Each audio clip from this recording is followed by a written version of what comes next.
Opa, fala aí moçada, tudo jóia? A proposta hoje é resolver com vocês questões de segunda fase de vestibulares como FUVEST, Unesp, Unicamp, tá? São questões mais extensas, mais elaboradas e mais aprofundadas, tá? Enfim, questões mais fogos, tá certo? Se você quiser baixar essa lista, basta você apontar a câmera do seu celular aqui para o QR Code, tá ok? Estão preparados? Vamos encarar essa? Então vamos lá. Tudo bem, pessoal? Bom, esta primeira questão é uma questão da FUVEST, tá, de 2019. Ela traz 3 itens, um independente do outro. No item A, ele pede o seguinte: o primeiro termo de uma progressão geométrica de razão positiva é 5 e o terceiro termo, 45. Calcule a soma dos 6 primeiros termos desta progressão. Então veja só, pessoal. Ele pede para somar os 6 primeiros termos de uma progressão geométrica. A PG existe 2 tipos de somas possíveis de serem feitas. A soma finita, que tem uma quantidade, né, começo e um fim nessa soma, e a soma infinita. No caso, obviamente, é a finita, porque ele quer só os 6 primeiros termos. A fórmula que a gente usa para fazer a soma finita, a soma dos n primeiros termos de uma PG, é essa daqui. A1, que é o primeiro termo, Q, que é a razão elevado a n menos 1, n é a quantidade de termos, dividido por Q menos 1. Tá? Se fosse a soma infinita, não é o caso, a fórmula ficaria até mais simples, ela é simplesmente A1 dividido por 1 menos Q. Mas no nosso caso é a soma finita. Bom, então façamos ela aqui. Tá? O primeiro termo nós temos, ele deu, tá? Vale 5. A razão a gente não tem aqui, mas o n a gente tem, que é a quantidade de termos. Então é necessário que descobramos qual é a razão desta PG. Sabendo o terceiro termo e o primeiro, é fácil achar a razão. Usando o quê? Lembra? Usando a fórmula do termo geral da PG. Qualquer termo de posição a n pode ser escrito em função do A1 vezes Q elevado a n menos 1. Então o terceiro termo, eu vou colocar aqui A3, é igual a 1, Q elevado a 3 menos 1. Vamos fazer isso? Ó. Então, chamando de Q a razão dessa PG, lembrando que ele fala que a razão da PG é positiva, tá? No enunciado, ele pede então aqui a razão e vamos achá-la. Ó, vou colocar o A3 aqui, 45, igual ao A1, 5. O Q é o que a gente está procurando, elevado a quantidade de termos menos 1, é o 3 aqui, é o A3, então ali é 3, tá bom? 3 menos 1. Passo 5 dividindo 45 por 5 dá 9, ficaria Q3 menos 1, Q quadrado igual a 9. A princípio, Q poderia ser mais ou menos raiz de 9, mais ou menos 3. Mas optamos pelo 3 positivo aí, tendo em vista que a razão da PG era positiva, como diz no enunciado. Agora dá para finalizar a questão. Então, a soma dos 6 primeiros termos desta PG seria, vamos jogar aqui na formulinha, o A1, 5. A razão 3 elevado a 6, que é o n, que é a quantidade de termos que eu estou somando. Estou fazendo o S6, a soma dos 6 primeiros termos. Menos 1 da formulinha, dividido por Q menos 1, né? 3 menos 1. Faço as contas e chego no resultado 1820. Tranquilo? Vamos para o próximo item? Bom, no item B, ele vai dizer: calcule a soma dos números inteiros positivos menores do que 112 e que não são divisíveis por 4, tá? Vamos ver aqui, pessoal. Quando eu penso nos números inteiros menores que 112, tá? Quem seriam eles? Inteiros e positivos. Seria o 1, o 2, o 3, o 4 e assim sucessivamente até o 111, não é isso? Ele pediu menores do que 112. Tranquilo?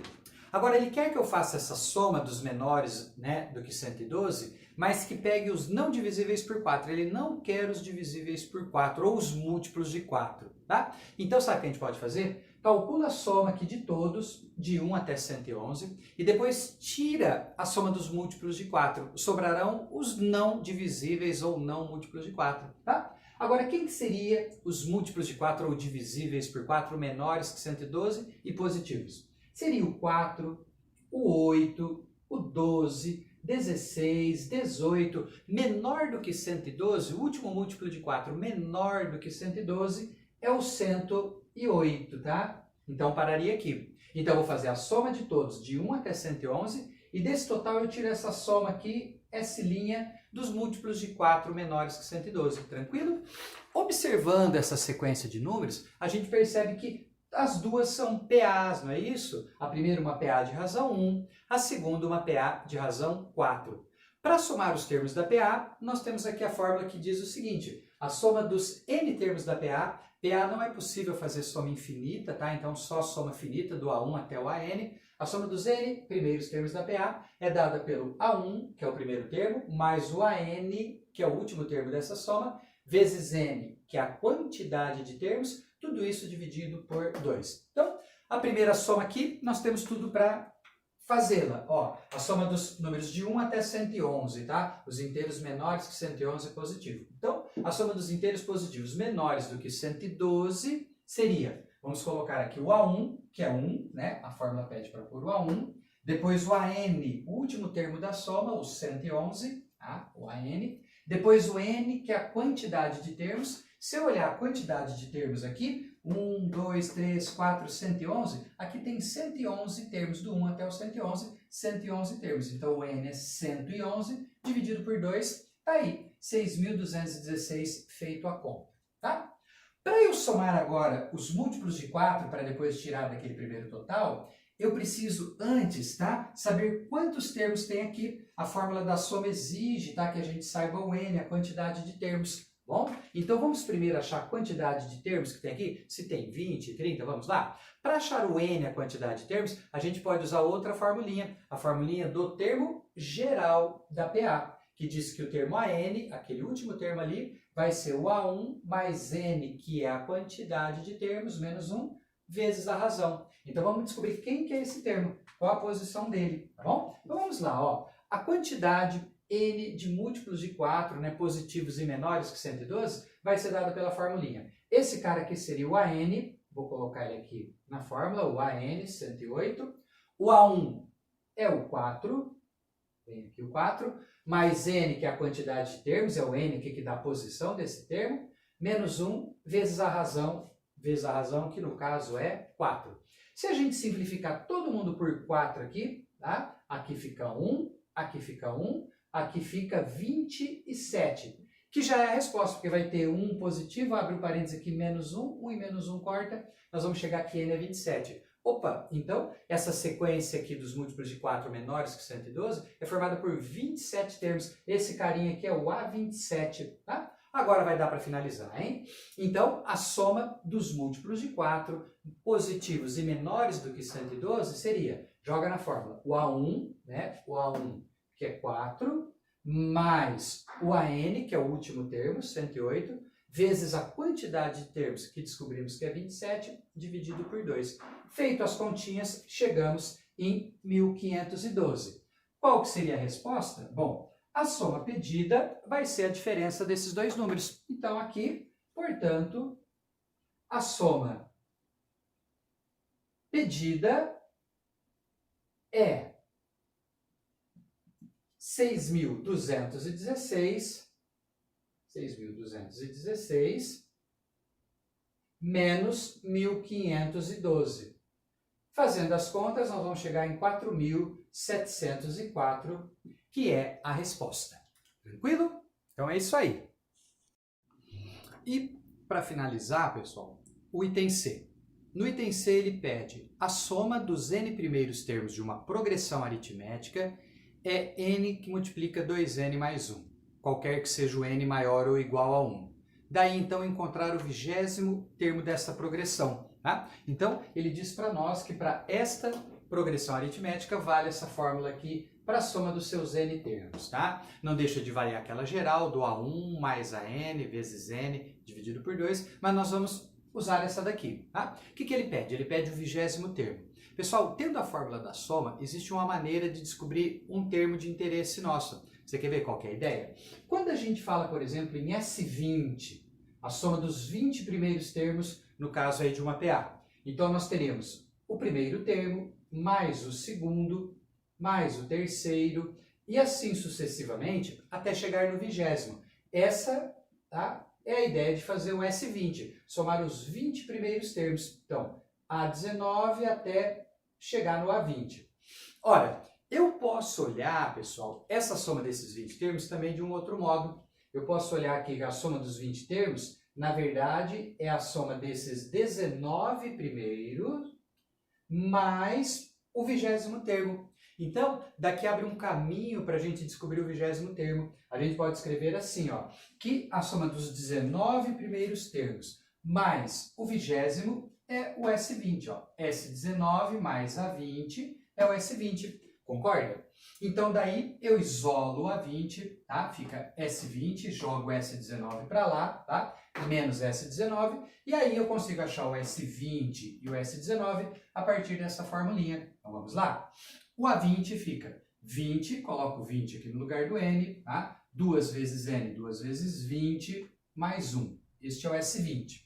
Menos o S19, vamos colocar 19 aqui no N, tá? Então fica 19, 2 vezes 19, mais 1. Faço as contas, né? Aqui essa primeira dá 820, esta segunda dá 741 e pronto. O elemento A20 está aqui o seu valor, 79, ok? Então é isso aí, pessoal. A gente, em geral, é interessante você, ao final do teu exercício de questão aberta, colocar a sua resposta, tá? Então, o item A havia dado 1820, né? Item B, 4.704 e o item C, 79.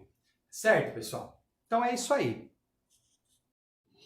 A próxima questão é uma questão da Unicamp deste ano, em que ele diz assim: a figura abaixo exibe um triângulo isósceles com dois lados de comprimento 5 centímetros e um dos seus ângulos internos igual a θ, em que cosseno de θ são 3/5. Então, um triângulo aqui, isósceles, dois lados de mesma medida, valendo 5, e o cosseno desse ângulo θ, 3/5. Bom, com isto, ele pede para a gente, no item A, calcular a área deste triângulo.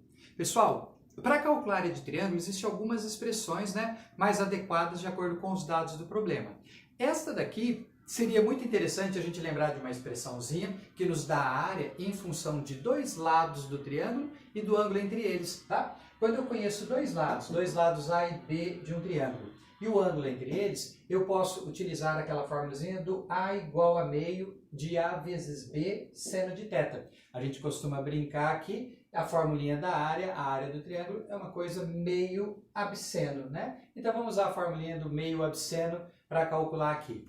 Na questão, eu tenho os dois lados, A e B, que no caso seria 5 e 5. O ângulo θ entre eles, eu preciso saber o seno. Eu tenho o cosseno. Tendo o cosseno, pessoal, dá para achar o seno? Sempre, tá? Sempre. Sempre que você tiver um deles, o cosseno, por exemplo, você acha o seno, ou vice-versa, sempre usando o quê? A relação fundamental da trigonometria, tá? Então vamos usá-la aqui. A relação fundamental da trigonometria diz pra gente que seno ao quadrado mais cosseno ao quadrado é 1, ou seja, seno ao quadrado é 1 menos cosseno ao quadrado. Seno ao quadrado seria 1 menos os 3/5, que é o valor do cosseno. 3/5 ao quadrado, distribui o quadrado, fica 9/25. Faço o MMC, 25 menos t, vão ficar 16/25, tá certo? Aí 16/25, fazemos raiz, a princípio seria mais ou menos raiz de 16/25, que daria mais ou menos 4/5, mas, no entanto, nós vamos pegar o positivo. Você sabe dizer por quê que a gente vai pegar o mais 4/5?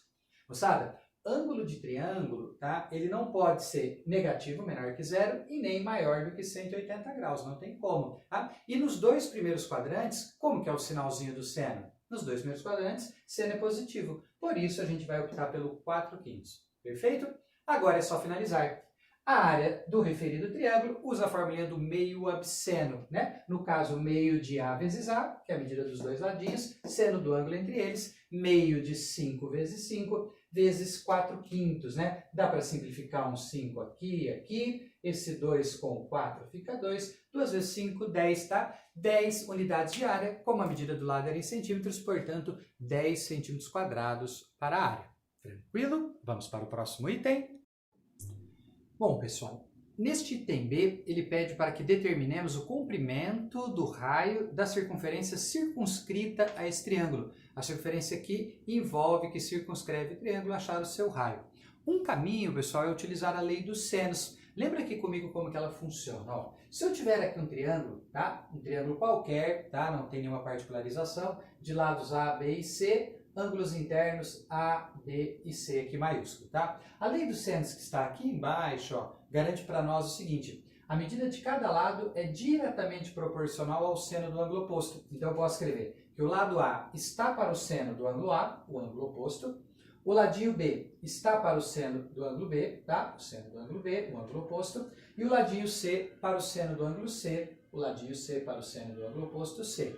E toda essa igualdade aqui se iguala também ao diâmetro da circunferência 2R, o diâmetro da circunferência que envolve esse triângulo, tá? A circunferência que estaria aqui assim, ó, circunscrevendo este triângulo, tá? Então, a gente pode igualar essa proporção ao diâmetro, a 2R. Então, é por aqui que nós vamos fazer a questão. Porém, no nosso exercício, tá? Eu tenho aqui o seno do ângulo θ, a gente já havia calculado, né? Dá pra gente retomar ele, tinha dado 4/5, não é isso? Só que eu preciso desse lado aqui, para poder fazer exatamente a lei dos senos, que este lado está para o seno desse ângulo θ, na proporção 2R, e aí eu acharia o raio. Então, antes, para eu ter esse lado aqui, sabendo que este é 5 e que este é 5, eu consigo achar esse lado, para poder depois aplicar a lei dos senos, eu consigo achar esse lado usando o quê? A lei dos cossenos. A lei dos cossenos nos diz que este lado aqui, oposto ao ângulo A, eu posso isolá-lo e dizer assim: ele ao quadrado é igual b quadrado mais c quadrado, começa aparecendo um Pitágoras aqui, menos 2 vezes c e b, ou b e c, cosseno desse ângulo oposto ao lado. Então vamos achar o L pela lei dos cossenos, ó. Então, pode até representar a figura, tá, na tua resolução, e eu vou indicar aqui também quem que é o L, ó. Seja L a base do triângulo isósceles. Sempre a base do triângulo isósceles é o lado que é diferente dos outros dois. Então, falou que a base já está definido que é este, tá? Então, seja L a base do triângulo isósceles, então da lei dos cossenos, nós temos que L ao quadrado é 5 ao quadrado mais 5 ao quadrado, esses dois ladinhos ao quadrado, menos 2 vezes o produto deles, 5 vezes 5, vezes o cosseno do ângulo oposto a L, que é o cosseno, então, de θ, que seriam 3/5, tá? Então, está aqui a expressão da lei dos cossenos, fazendo a conta 25 mais 25, 50. Aqui nós vamos ter 10 vezes 3, 30, 50 menos 30, 20. L quadrado é 20, faço raiz de 20, dá para fatorar, tiro um 2 raiz de 5 centímetros, tá? Essa é a medida desse lado. Agora dá para finalizar pela lei dos senos, tá? Assim, da lei dos senos, podemos escrever. Veja lá, pessoal. Esse ladinho L está para o seno do ângulo oposto, então o ladinho L está para o seno de θ, na proporção 2R, onde R é o raio da circunferência circunscrita. Então, vou isolar aqui o R, passar o 2 dividindo, e nós vamos ficar aqui R. Seria 2 raiz de 5, que é a medida do L. O 2 veio aqui dividindo embaixo, é ele aqui. O seno de θ, nós tínhamos calculado no ITA, 4/5, tá bom? Faço aqui as continhas, simplifico por 2, inverte aqui, jogo 5 em cima. Tá aí a medida do raio pedido, tá? 5 raiz de 5 sobre 4. Até aqui eu não disse quem que era o R, né? Colocou letrinha na resolução que não está no enunciado, eu tenho que explicar. Por isso que na sequência eu pus aqui, ó, em que R é o raio pedido, ou seja, o raio da circunferência circunscrita. Tranquilo, pessoal? Entendido? Então tá jóia. Pessoal, a próxima questão é uma questão da Unesp, tá? Uma questão de funções. Ele diz assim: os gráficos a seguir referem-se a funções exponenciais f e g de R em R, definidas por f de x igual a que multiplica b elevado a x, tá aqui ela, tá? E g de x mais c que multiplica d elevado a x. A, B, C e D seriam números reais. O B é um número positivo, 0 menor que B, B é positivo e é diferente de 1, mesma coisa aqui para o D. Tá? Essa é a condição mesmo, tá, na definição de funções exponenciais, a base positiva e diferente de 1. Bom, aí a gente tem aqui assim, ó,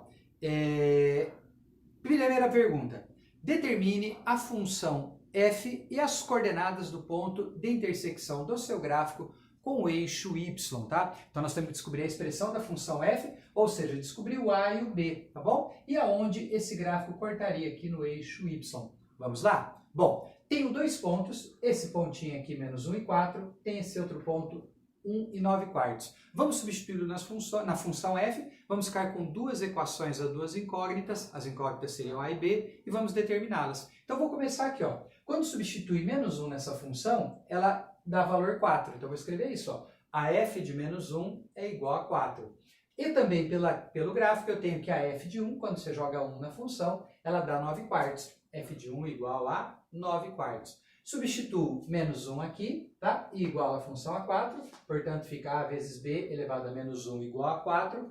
Substituo 1 e igual a 9 quartos. Substituo 1 lá no x, né? A vezes b elevado a 1 igual a 9 quartos, tá? Agora você tem opções para resolver esse sistema. Pode, por exemplo, isolar o a, passar o b multiplicando aqui em cruz, tá? Porque isso aqui, na verdade, é 1 sobre b. Também dá uma opção, tá? Que não é tão usual, mas só para você ver. Você pode multiplicar, no caso aqui, as equações, que seria interessante. Quando eu multiplico as equações, AB menos 1, que multiplica A vezes B, o A fica ao quadrado, B menos 1, na verdade, é 1 sobre B. Na hora que multiplicar o B, ele corta, tá? Esse cara aqui acaba cortando com esse, tá? E fica A quadrado, 4 que multiplica 9 quartos, vai dar 9, tá? Então, eu chego numa expressãozinha A quadrado igual a 9.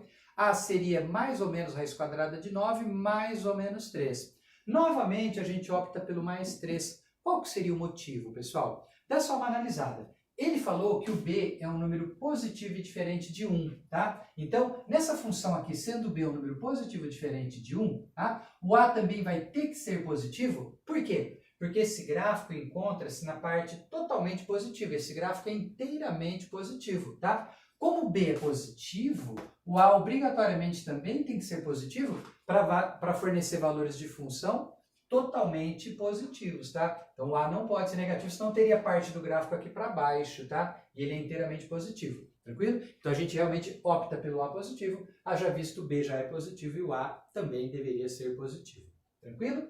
Bom, descoberto, encontrado aqui o a gente volta lá no sistema. Eu vou voltar aqui na 2, ó, vou colocar o 3 ali, né? Então, vai ficar, na verdade, o 3 aqui no a, né? Então, vai ficar 3 vezes b igual a 9 quartos. O 3 aqui simplifica os dois lados, dá que b são 3 quartos. Ele havia pedido a função. Está aqui a função, então, ó. A função, que é do formato ab elevado a x, a é 3, o b são 3 quartos elevado a x. Pronto, determinamos a função. E ainda tem mais uma pergunta no item A. Pede a intersecção da função com o eixo y. Tá? Lembra o que tem que fazer para achar quando que o gráfico corta o eixo y? Sempre, pessoal, no eixo y, ele vai ter aqui a abscissa zero. Ele é zero alguma coisa aqui. Então, o que eu faço? Substituo zero na função. Quando você substitui zero na função, necessariamente você acha o y por onde o gráfico intersecta o eixo y, tá? Então, ó, vamos lá. Vou colocar o zero na função, tá bom? F de zero vai ficar 3 quartos elevado a zero. Colocando zero aqui e aqui. Qualquer coisa elevada a zero dá 1. Então, fica 3 vezes 1, 3. Então, este pontinho, ó, ele é o 0, 3, tá bom? Então, está respondido, encontramos a função e aonde ela corta o eixo y. Tranquilo? Vamos dar uma olhadinha no item B? Vamos lá? Pessoal, e para finalizar a questão, vamos fazer o item B. No item B, ele pede, determine a função g e a equação da assíntota do seu gráfico. Então vamos lá, comecemos determinando a função g, tá? A função g tem essa cara aqui, é uma exponencial do tipo c mais c que multiplica d elevado a x. Tenho duas incógnitas para determinar, o c e o d, tá? Preciso de 2 pontos e tenho 2 pontos aqui no gráfico. Ó, um dos pontinhos é esse, onde ela corta o eixo y, né? É o pontinho que tem coordenadas x0 e y menos 4. Vou substituir então lá na função, tá? Vou substituir o x0 e igualar ela a menos 4. O outro ponto é um pouquinho mais embaçado, ó. É um pontinho aqui que diz que o x, quando eu coloco o x log de 2 na base 3 na função, ela retorna um valor menos 6. Então vamos fazer isso, ó. Coloca 0 na função igual a menos 4. É este ponto aqui. Coloca log de 2 na base 3 na função igual a menos 6. É este ponto aqui, tá? O que nós obtemos? Bom, dessa primeira, quando eu colocar o x igual a 0 aqui, eu vou ficar com c mais cd elevado a 0 igual a menos 4, tá certo? d elevado a 0 é 1, então daqui já sai o valor do c. Nós ficaríamos com 2c, c mais c, igual a menos 4. então C vale menos 2. Já esta segunda, substituo log de 2 na base 3 aqui no x e igual a menos 6. Então ficaria C mais C d elevado a log de 2 na base 3 igual a menos 6. Tá? Pego agora esse valor obtido aqui, C menos 2, e substituo aqui nesta equação para tentarmos determinar o d. Fazendo isso, então, ó, substituindo menos 2 nesta equação, ficaria menos 2, que soma aqui com menos 2, d elevado a log de 2 na base 3, igual a menos 6. Tranquilo? Aí, esse menos 2, acompanha aqui comigo. Passo ele para lá positivo, menos 2 mais 6, tá? Menos 2 passa para lá positivo, menos 6 mais 2, nós vamos ficar com menos 4, certo? Menos 6 mais 2, menos 4. Passo o menos 2 dividindo, menos 4 dividido por menos 2, ficaria 2 positivo. Então, aqui, ó, 2 positivo, tranquilo? Então, ficou d elevado a log de 2 na base 3 igual a 2. Para a gente obter o d, pessoal, nós vamos usar aquela propriedade, tá, do tapinha do log. Nós vamos aplicar log dos dois lados. Quando eu aplico dos dois lados o log, eu consigo dar o tombo nesse expoente, e aí vai ficar mais fácil da gente determinar o d, tá bom? Então, aplicando o log dos dois lados, eu aplico log aqui do lado esquerdo e log do lado direito, tá? Quando eu aplico esse log, pessoal, ele pode ser em qualquer base. Base 10, base 2, base 3, qualquer base. Para nós aqui, é mais conveniente colocar na base 3. Já tem um log aqui na base 3, vai ficar melhor se eu puser na base 3 dos dois lados, tá? Então, apliquei log dos dois lados, aí a mágica acontece, né? Dou o tapinha aqui, derrubo esse expoente, tá aqui ele, é o log de 2 na base 3, e ficou o log de d na base 3 aqui, do lado de cá, log de 2 na base 3, bom? O que eu posso fazer agora, pessoal? Dos dois lados, nós temos log de 2 na base 3. Log de 2 na base 3 é um número, tá? Então, esse número que está aqui, dá para simplificar com esse número daqui. Fica 1 e aqui fica 1, tá bom? Então, como que eu termino aqui a questão? Agora ficou fácil, ó. Ficou simplesmente log de d na base 3 igual a 1. Então, o que eu faço? Definição de log. Log de d na base 3 igual a 1. Faço 3 elevado a 1 igual a d, tá? Aplicando aqui a definição, então, d, né, é igual a 3 elevado a 1, ou seja, o d vale 3. Tranquilo? Joia? Achamos o d. Bom, achamos o d e já tínhamos o c, portanto, temos a função agora, ó, a função g de x, que é do tipo c mais cd elevado a x, está aqui ela, menos 2, que multiplica aqui, né, menos 2 multiplicando 3 elevado a x, tá? Esta é a função g que ele havia pedido para a gente achar. Aí vem a outra perguntinha dele, tá? A assíntota. Vixe, a assíntota do gráfico. Pessoal, a assíntota talvez nem todo mundo tenha familiaridade com isso, mas basicamente quando você pede a assíntota do gráfico, você quer saber para onde esse gráfico tende quando ele vai para infinito, tá? Quando ele aproxima-se do infinito. Por exemplo, essa daqui, ó, a AB elevado a x. Quando esse gráfico tende ao infinito aqui, ele vai se aproximando de quem esse gráfico? Vai se aproximando do eixo x, que na verdade é o y igual a 0. Então, a assíntota desse gráfico aqui, esse gráfico se aproxima, tá, do y igual a 0, que é o eixo x. A assíntota desse é o y igual a 0. Agora, a pergunta era a assíntota desse, né? Para quanto que esse gráfico se aproxima quando ele vai lá para o infinito, só que agora para o menos infinito. Para quanto que ele vai se aproximando? Que reta que é essa, tá? É a reta y igual a quanto? Pessoal, dá para você pegá-la direto aqui quando você tem uma exponencial, tá? Sempre esse daqui é para onde a função tende, ó. Seria, no caso, para a reta y igual a menos 2, tá? Essa reta aqui está passando no menos 2. Essa reta aqui, y igual a menos 2, é a reta para onde essa função tende quando ela vai para o infinito, tá? Você pode sempre olhar o valor aqui que soma, que acompanha a exponencial. Percebe que nesse, ó, na f, quem que está somando aqui nessa exponencial? Na verdade, não soma nada, é 0. Por isso que essa daqui, a assíntota dela, é o 0, tá? Já dessa exponencial aqui, era esse carinha, a assíntota. A assíntota é o menos 2, tá bom? Então, por aí você consegue determinar assíntotas de funções exponencial. Entender para onde que ela vai quando você tem o valor crescendo aqui, indo para infinito. Seja para menos infinito ou para mais infinito. Tranquilo, pessoal? Então, tá aí, né, a resolução dos exercícios que a gente havia se proposto a fazer, tá? Espero que tenham entendido, aproveitado e fica aí aguardando o nosso próximo encontro. Tchau e obrigado pela atenção.